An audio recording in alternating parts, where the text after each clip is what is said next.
Assalamu alaikum, boys and girls, and welcome to Story Time with me, Sophia. Today, we are going to be learning about the Prophet Ibrahim alayhi salam and his son, Prophet Ismail. In the city of Canaan, a long time ago, there lived a very famous man whose name was Azhar. He was famous because he was a seller of idols. In a huge building in the middle of the city, the people kept lots and lots of idols and bowed down before them. Azhar was no different. He would also bow down before these idols and worship them. Once again, the people had forgotten the wisdom of the prophets who came before them and had forgotten the punishment for worshiping idols and not having faith in Allah. More so, only Allah. Azhar had a son named Ibrahim, who was very intelligent. He was always thinking and asking questions. He was curious and inquisitive. He was always eager to learn more about the world around him, and Ibrahim would see the people bowing down before these idols. He knew that the idols were made of stone and could not speak nor hear. He knew that the idols had no power, and he knew that the idols could neither help nor harm them. He saw flies sit on them without being driven away, and mice eat the food left for the idols without any trouble. So Ibrahim would ask himself, why do people worship these idols? Why do they ask the idols for things? These idols have no feelings. These idols certainly have no power. He was a very smart boy, and he had single-handedly understood what so many others had great difficulty in understanding. If these statues were nothing until we created them, then how can they have the ability to help us? Ibrahim would say to his father, "Father, why do you worship these idols? Why do you bow down to them?" Father, why do you ask these idols for things when they can neither speak nor hear? They can neither help nor harm. So why do you put food and drink before them when they cannot eat nor drink? Big and small, rich and poor, people of all ages flocked to worship the statues, not knowing that Allah is always around them and that Allah and Allah alone can help them. Azhar became very angry and did not understand what all the questionings meant. Ibrahim tried to give his people the same advice, but they became very angry and did not understand what he meant either. After all, he was just a little boy like you boys and girls. Have you ever tried to tell people anything and they just would not listen? I know, it can be hard. But just be patient like the prophets were, and inshallah, people will listen. Once the words you say are the truth and things that Allah would be happy with. Remember, we always want to do what makes Allah happy. Ibrahim started to become frustrated and began to threaten the people around him. I will smash these idols when the people are away. Then they will understand me. When the night of their festival came, the people rejoiced and set out for the celebrations along with their children, leaving their homes and their statues behind. So they were going out to fete. Ibrahim's father, ready to set out, asked Ibrahim, "Why don't you come with us, son?" And Ibrahim replied, "No, I'm not feeling too well."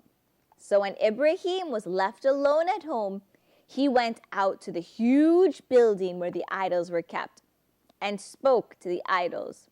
He said, "How is it that you don't speak? How is it that you don't hear? There is food and drink here. Why don't you eat? Why don't you drink?" The idols were silent, obviously, because they were stones, which of course cannot speak. Ibrahim said, "What is stopping you from speaking?" When the idols remained silent, Ibrahim became very angry. He grabbed an axe. How could the people be so blind to see these idols are just stone. Not and again, nothing more. He hit the idols with the axe and smashed them all except for one. He left the largest idol standing there and hung the axe around its neck. Who did this? When the people came back and went into the building where the idols were kept, they were shocked at what they saw. All of their glorious statues, except for one, were smashed into little bitty pieces. Who has done this to our gods? They cried.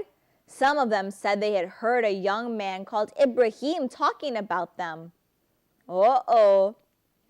When Ibrahim was brought to them, they said, "Are you the one who did this to our gods?"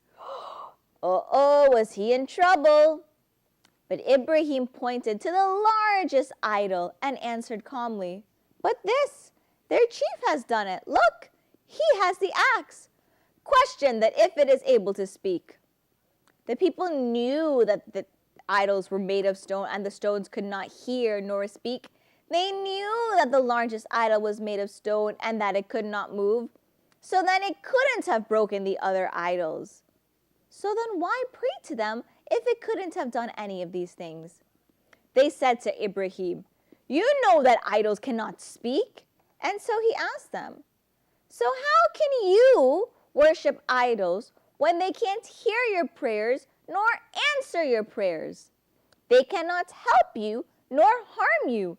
Don't you understand anything? Don't you have any sense at all?" The people were as silent as the idols, and they were ashamed. They had no idea what to say. What could they say? They knew Ibrahim was right. He had tricked them. The people were confused, so they called a meeting of the villagers to discuss what had happened and what to do from here. "What shall we do? Ibrahim has broken the idols and humiliated the gods. How should we punish him? How should we pay him back for what he has done?" They all agreed to burn him and stand by their gods. And so, that is what they did. Or well, that is what they tried to do. They piled up all the wood and lit a fire. The flames grew higher and higher and higher, and they threw poor Ibrahim into it. Stuck for a log, can you believe it, boys and girls? They set Prophet Ibrahim on fire. But don't you worry. Allah protects those he loves. Stay tuned after these few commercials to find out just how Allah did to save Prophet Ibrahim and just how he punished the horribly, horribly mean disbelievers for their crimes. Welcome back, boys and girls. Before the commercial break, we were just talking about how the villagers of Canaan threw Prophet Ibrahim into the fire to kill him. See, Prophet Ibrahim had destroyed their idols and tricked them into realizing that these stone statues couldn't speak, nor hear, nor move. The idols couldn't help them, so there was no sense in worshiping them. The people were very, very upset. But don't you worry, Allah protected Prophet Ibrahim, like he always protects those he loves. Allah does not give anyone any hardship that they could not carry. Ibrahim had faith that Allah would help him, and so Allah helped Prophet Ibrahim. Allah said to the fire, "Fire, be coolness and bring safety to Ibrahim." And so it was. The fire was cool and safe for Ibrahim. The people saw that the fire did not hurt Ibrahim, and they saw that it was not harmed by the smoke and the flames. How could this be? The fire that was scorching hot did nothing to this boy. Once again, they were amazed and confused. They couldn't make any sense of what had just happened right before their eyes. Some of them were finally humbled by Ibrahim's faith and how Allah saved him. They saw Allah's mercy and Allah's strength, and this had made some of them believe in Allah. Finally, while others grew even more and more angry. How could Ibrahim escape? How could he still be alive? Rather than thinking that he was blessed, they thought that he was a magician doing some sort of black magic sorcery. That night, Ibrahim saw a star, and he said, This is my Lord. When the stars set, Ibrahim exclaimed, No, this is not my Lord. And then Ibrahim saw the moon, and he said, This is my Lord. And when the moon set, Ibrahim exclaimed, No, this is not my Lord. Once again, now the sun rose, and Ibrahim said, This is my Lord. It's even greater. And when the sun set, Ibrahim exclaimed, No. Allah is my Lord, because Allah is always living and does not lie. The light of Allah shines always and never dims and never sets. Ibrahim saw the moon and the stars and the sun rise and fall, and realized that Allah is above everything. Allah is above the skies above, because Allah is always present. Allah does not disappear. Allah never leaves you. Allah is almighty, and nothing can overcome him. Even to Allah, the light of the stars is weak. Morning overcomes it. The light of the moon is weak as the sun overcomes it. And the light of the sun is weak as the night and the clouds overcome it. Stars cannot help me. The moon cannot help me. The sun, even with all of its radiance, cannot help me because it is weak. Allah and Allah alone can help me.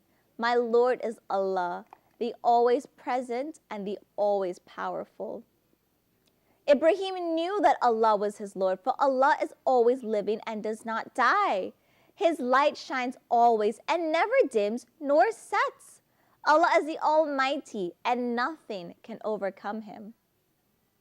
Subhanallah, boys and girls, have you seen the beauty and the bounties of Allah?